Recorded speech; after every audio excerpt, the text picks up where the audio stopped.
mean by index numbers? An index number is a statistical device for measuring changes, in the magnitude of a group of related variables. Index numbers measures the changes with respect to time. With respect to time मतलब 2018 में ये चीज कितने की थी, अब कितने की है. 2018 में यहां से लाजपत नगर पहुंचने में कितना टाइम लगता था, अब कितना टाइम लगता है. कहीं कहीं टाइम कम हो गया है, कहीं कहीं टाइम बढ़ गया है. टाइम कम होने का रीजन क्या हो सकता है? Improvement in infrastructure. एक ही रीजन हो सकता है कि फ्लाईओवर्स बन गए या इंफ्रास्ट्रक्चर इंप्रूव हो गया, मेट्रो आ गई तो जिसकी वजह से कम्यूटिंग टाइम रिड्यूस हो गया. बढ़ने का रीजन क्या हो सकता है? Increase in the number of cars on road. ठीक है ना, रीजन कुछ भी हो सकता है, but we are measuring changes. तभी तो फिर डिसीजन मेकिंग होगी ना, तभी तो एक एनालिसिस होगा कि हम सही डायरेक्शन में जा भी रहे हैं कि नहीं जा रहे हैं, इंप्रूवमेंट हो रही है कि नहीं हो रही है. हो रही है तो इंप्रूवमेंट जो है टारगेटेड हो रही है कि नहीं हो रही है. मतलब जितना आपका टारगेट ग्रोथ था उतना हुआ कि नहीं हुआ. आपका टारगेट था 10% ग्रोथ, आपकी हुई 12% ग्रोथ, वेरी गुड. आपकी हुई 8% growth, not as good as it could have been. Point is कि ये सब पता कैसे चलेगा? जब तक आप मेजर नहीं करोगे कैसे पता चलेगा? जब तक आपने टारगेट सेट नहीं करोगे कैसे पता चलेगा जो ग्रोथ है, ग्रोथ ट्रैजेक्टरी वो ऑन पाथ है कि नहीं. तो index number is a statistical device for measuring changes in the magnitude of a group of related variables. Index numbers measure the changes with respect to time, geographical location, or some other characteristics. The comparison may be between categories such as persons, schools, hospitals. कोई भी comparison हो सकता है कि एक school का growth rate हो सकता है कि पिछले साल कितने स्टूडेंट्स थे, इस साल कितने स्टूडेंट्स हैं. पिछले साल कितने स्टूडेंट्स ने 90% एंड अबव स्कोर किया, इस साल कितने बच्चों ने 90% एंड अबव स्कोर किया. कुछ भी हो सकता है. हॉस्पिटल्स में हो सकता है कि percentage of successful operations of a particular disease. कुछ भी हो सकता है ना, मतलब कुछ भी चीज स्टडी करी जा सकती है, बट जो स्टडी कर रहे हो वो एक जैसी होनी चाहिए. कि मतलब अगर आप ये नहीं कर सकते ना कि growth rate of students in school is being compared with admissions in hospital. नहीं, admissions in hospital can be compared for the current year with that of the previous year, और for a particular hospital with that of another hospital. मतलब जो comparison है वो थोड़ा logical होना चाहिए similar चीजों का. ये देखो ना, an index number is a statistical device for measuring changes in the magnitude of a group of related variables. They have to be related, then only the study would be meaningful. It also measures the changes in the value of variables like prices of a specified list of commodities, volume of production in different sectors of an economy, production of various agricultural products, cost of living. Index numbers are known as a barometer of economic activity, as they are used to feel the pulse of the economy. So index numbers, barometer of the growth of the economy, economic activity. मतलब बहुत ज्यादा important होता है decision making के लिए. Economic activity हमारी positive है कि नहीं है, पॉजिटिव ग्रोथ है कि नहीं है, प्रोडक्शन बढ़ रही है कि नहीं, बढ़ना जरूरी है, प्रोडक्शन बढ़ना जरूरी है. पॉपुलेशन बढ़ रही है, प्रोडक्शन गिरने का तो कोई आपके पास जस्टिफिकेशन हो ही नहीं सकता. गिर सकती है क्योंकि डिमांड गिर गई. अगर कोविड में अगर डिमांड ही गिर गई तो क्या प्रोडक्शन करेंगे हम ज्यादा? तो प्रोड्यूसर्स लॉस पे चले जाएंगे ना. तो it is a sign of the growth. Production level गिरना, it is a sign of the growth of the economy. What is GDP? Gross domestic product नहीं सुनना चाहता. What do you mean by GDP? Anyone just try. That is per capita income. What is GDP? Gross domestic product. Value of goods and services. Value of goods and services produced in an economy in 1 year. 12th में chapter है पूरा national income. एक साल में कितनी production हुई वो है जीडीपी. तो प्रोडक्शन गिरेगी तो जीडीपी बढ़ सकती है क्या? बढ़ सकती है. कैसे बढ़ सकती है? What is GDP? It is the value of goods and services. अगर महंगाई बढ़ गई, ध्यान से सुनना, आपने एक साल में बनाए 50 यूनिट्स, प्राइस था 10 rupees, what is GDP? 500। Next year बनाए 40 यूनिट्स, बट महंगाई बढ़ गई, 20 रुपीज का एक है, अब आपका जीडीपी क्या हो गया? 800।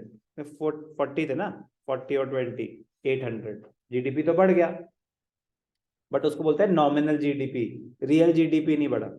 नॉमिनल जीडीपी होता है करंट ईयर प्राइसेस पे। एक्चुअल ग्रोथ नहीं हुई है, एक्चुअल ग्रोथ नहीं हुई है, कह रहे वो तो सिर्फ प्राइसेस बढ़ने की वजह से होता है, वो तो इन्फ्लेशन का इम्पैक्ट है। वो क्या है? इन्फ्लेशन का इम्पैक्ट है। एक्चुअल इकोनॉमी ग्रो नहीं हुई है। तो इकोनॉमी कब ग्रो होगी? जब एक्चुअली प्रोडक्शन बढ़ रही। तो समझ आया ना कि प्रोडक्शन तो इकोनॉमिक एक्टिविटी का बैरोमीटर है। मतलब डिफरेंट डिफरेंट इंडेक्स नंबर्स होते हैं, but yes it can be used to measure the economic activity of a change in the economic activity in an economy. Different definitions, just read once. Different definitions, just read once. What are the features or characteristics of index numbers? Index numbers are specialized averages. Averages तो हमने कर लिया, arithmetic mean, फिर दोबारा क्यों कह रहे? ये नॉर्मल एवरेज नहीं है, स्पेशलाइज्ड एवरेजेस है। Averages like mean, median, mode can be used to compare two or more series. However, if the units in which two or more series are expressed are in different terms or series are composed of different types of items, कह रहे हैं mean निकाल सकते हो आप अपने marks का, mean निकाल सकते हो आप एक बैट्समैन के स्कोर्स का, सेम यूनिट होनी चाहिए ना, तभी अरिथमेटिक मीन निकल सकता है कि एक जैसी चीजें होनी चाहिए। बट यहां तो जब हम स्टडी कर रहे हैं, प्राइसेस स्टडी कर रहे हैं, लैपटॉप भी आ रहा है उसमें, राइस भी आ रही है उसमें, पेट्रोल भी आ रहा है उसमें, क्लोथ्स भी आ रहे हैं उसमें, कुछ भी है, मतलब डिफरेंट डिफरेंट। जब आप consumer price index, cost of living निकालते हो, तो जो जो आपके डिफरेंट कंजम्पशन नीड्स हैं, सबके प्राइसेस को कंसिडर, मतलब मेजॉरिटी, सब तो पॉसिबल नहीं है, बट मेजॉरिटी चीजों को कंसिडर किया जाता है। अब किसी का प्राइस हो सकता है पर क्विंटल, किसी का हो सकता है पर केजी, किसी का हो सकता है पर लीटर। तो क्या सब सेम यूनिट्स हैं? नो। तो लेकिन कंपैरिजन हो रहा है, तो ध्यान से सुनना। Index numbers are specialized averages. Averages like mean, median, mode can be used to compare two or more series. Two or more series. However, if the units in which two or more series are expressed are different, or if the series are compared of different types of items, then averages cannot be used to compare them. Price per liter और price पर KG, इनका arithmetic mean नहीं निकल सकता। करे दो अलग commodities हैं, लीटर वाले का लीटर के साथ निकल सकती है एवरेज, केजी वाले की केजी के साथ निकल सकती है, इंचेस वाले की इंचेस के साथ निकल सकती है। यूनिट सेम होनी चाहिए अगर एवरेज आपको निकालनी है तो। आज समझ आई? इंडेक्स नंबर्स में ऐसा नहीं है। In such cases, index numbers help us in comparing the change in series. Index numbers are expressed in percentages. The changes in the magnitude of a group are expressed in terms of percentages, which are independent of the units. क्योंकि हम units consider ही नहीं कर रहे, they are independent. तो फर्क नहीं पड़ता कौन सा केजी कौन सा लीटर, नो, हमें चेंज चाहिए, चेंज। 120 अगर बोलो ना कि एक प्राइस इंडेक्स है 120, इसका मतलब होता है देयर हैज बीन 20% इंक्रीज, कि जो चीज पहले 100 की थी अब 120 की हो गई है, चेंज तो 20% ही है। ऐसे स्टडी होता है। This facilitates comparison of two or more index numbers in different situations. However, percentage sign is never used. जैसे मैंने क्या बोला, 120% तो नहीं बोला, तो मैंने बोला price index is 120. What does it indicate? It indicates there has been a 20% rise in the price level if we are talking about prices. तो प्राइस इंडेक्स 120 लिखा जाएगा, correct?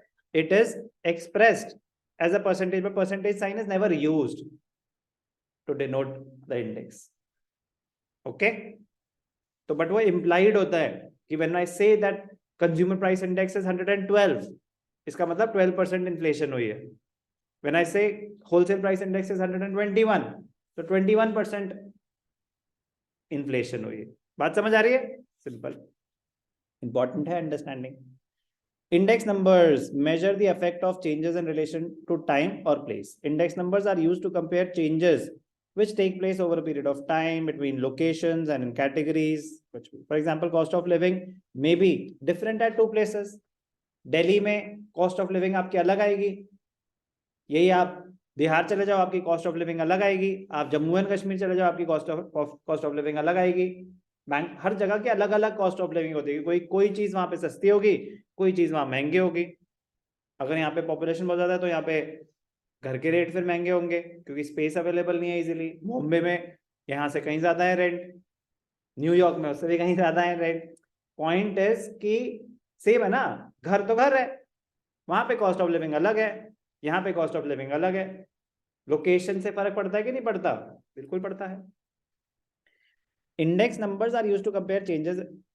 Cost of living may be different at two different places at the same time for the same consumption pattern.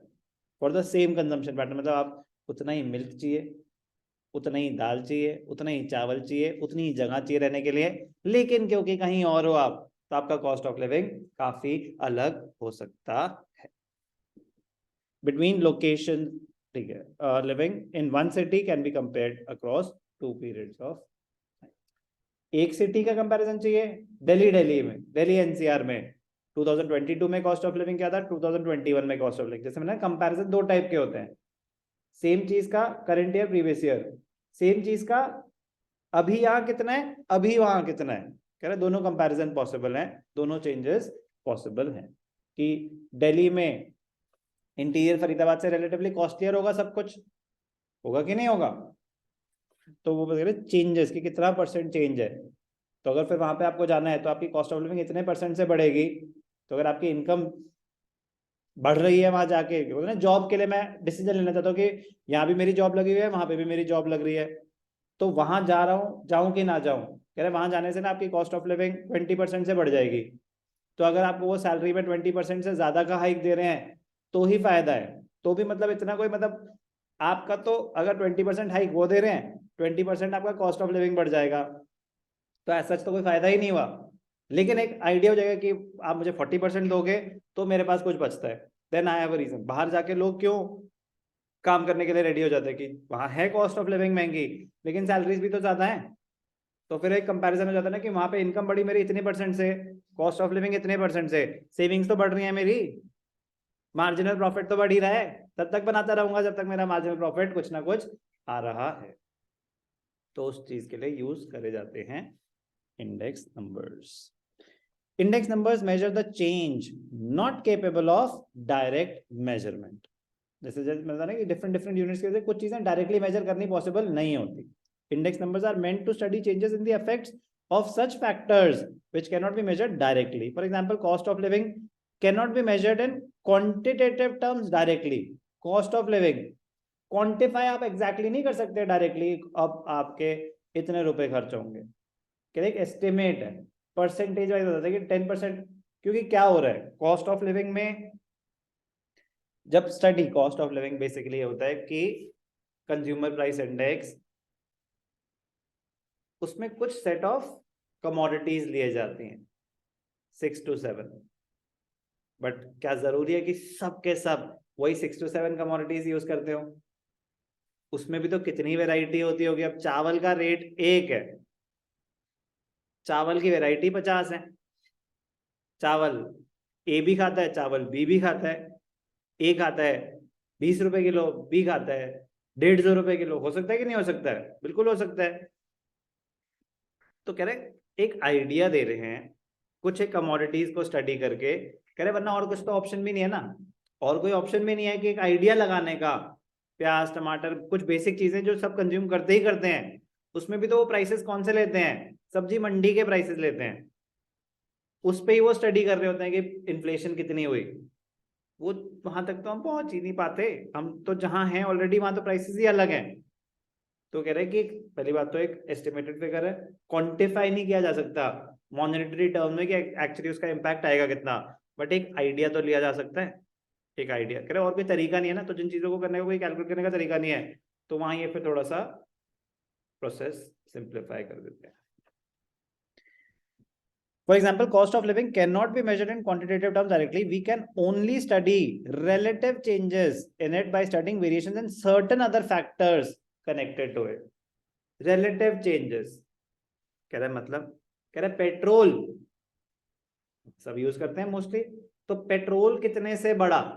Petrol तो बढ़ा for example 25% से। Example, चावल या rice कितने से बढ़ी? कह रहे वो बढ़ी 40% से। और कह रहे एजुकेशन, कह रहे वो भी बढ़ी 10% से। कह रहे अच्छा ग्रोसरीज, कह रहे ग्रोसरी मिल्क, चलो मतलब एग्जैक्ट पॉइंट ही लेते हैं, मिल्क कह रहे 5% से। पॉइंट इज कोई बड़ा 40% से, कोई बड़ा 20% से, कोई बड़ा 5% से, कोई रेयरली होता है कोई गिर गया 10% से। तो ये तो सब अलग अलग चीजें हैं ना, तो वो इनकी एवरेज निकालते हैं, एक रिलेटिव फिगर देते हैं कि जो ओवरऑल कॉस्ट ऑफ लिविंग है उसमें ये इम्पैक्ट आया। अब वो जो ओवरऑल कॉस्ट ऑफ लिविंग ले रहे हैं वो तो उन्हीं पर्टिकुलर कमोडिटीज के बेस पे अपने डिसीजन ले रहे हैं, जरूर छोड़ने कि आपकी भी वही सेट ऑफ कमोडिटीज हो। बट एक बेसिक करो, और कोई तरीका भी नहीं है इन्फ्लेशन मेजर करने का, और कोई तरीका भी नहीं है इन्फ्लेशन मेजर करने का। जितनी पॉसिबल चीजें हम मतलब कंसिडर कर लेते हैं, बट एक लिमिट तक ही हो पाती है, कह रहे लेकिन और कोई तरीका भी नहीं है। तो but point is index numbers they can not be quantified, they just give you an overall picture. 20% से प्राइस लेवल बढ़ गया, 10% से प्राइस लेवल बढ़ गया। सोचो ना कि बात क्या कर रहे हैं कि महंगाई 10% से बढ़ गई। Can you be precise? मतलब ये तो एक फिगर हुआ ना, जो कुछ जो अवेलेबल इंफॉर्मेशन है उसमें से भी सिलेक्टेड चीजों को लेके दिया गया है। But these are characteristics of index numbers. कह रहे और कोई ऑप्शन भी नहीं। Index numbers are specialised averages, ये कोई नॉर्मल सिंपल एवरेज नहीं है। Index numbers are expressed in percentages, but percentage sign is not used to give the index number, be careful. Index numbers measure the effect of changes in relation to time, हो सकता है place हो सकता है। Index numbers measure the change not capable of direct measurement, जो चीजें आप directly नहीं मेजर कर सकते वहां पे भी इंडेक्स नंबर्स आपको काम आएंगे।